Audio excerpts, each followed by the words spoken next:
करायला म्हणत नाही साहेब.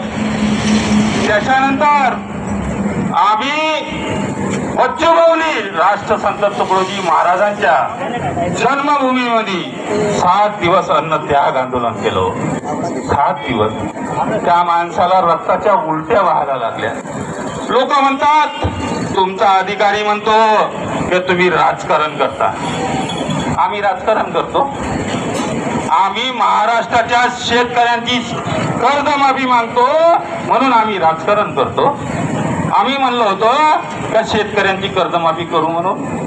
त्याच्यासाठी अन्न त्याग आंदोलन 7 दिवस ते राष्ट्रसंत तुकडोजी महाराजाच्या जन्मभूमीमध्ये करावी लागली. राष्ट्रसंत म्हणतात मी पूर्वी होतो मंदिरी आता राहतो श्रमिकाद्वारी खाऊनी शिडा भाकरी राहतो शेतात ती मौजेत गेला सांगुनी पंढरी नातं गेला सांगुनी.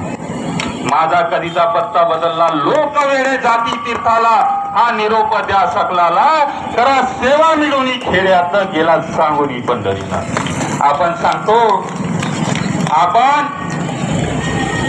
आपण एसडीओच्या मार्फत सांगतो ग्रामसभेच्या मार्फत सांगतो त्या ग्रामगीता आपण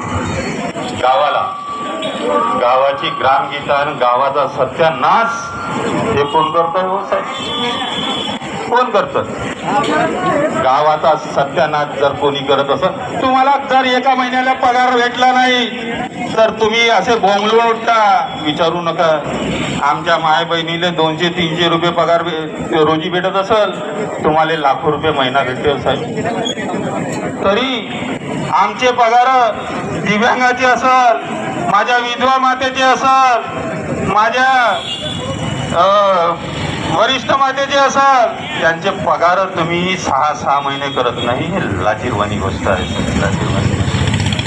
तरी आज साहेब तुम्हाला विनम्र अभिवादन करून तुम्हाला नम्र विनंती करून आज सांगू इच्छितो की या माय माऊलींचा या प्रकल्पग्रस्तांचा या शेतकऱ्यांचा निर्णय तुम्ही लवकरात लवकर लावाल आणि यांना न्याय देण्याचं काम कराल एवढंच मी तुम्हाला इथे विनंती करतो व थांबतो इथं. जय हिंद, जय भारत, जय प्रहार, जय प्रहार. भारत माता की जय.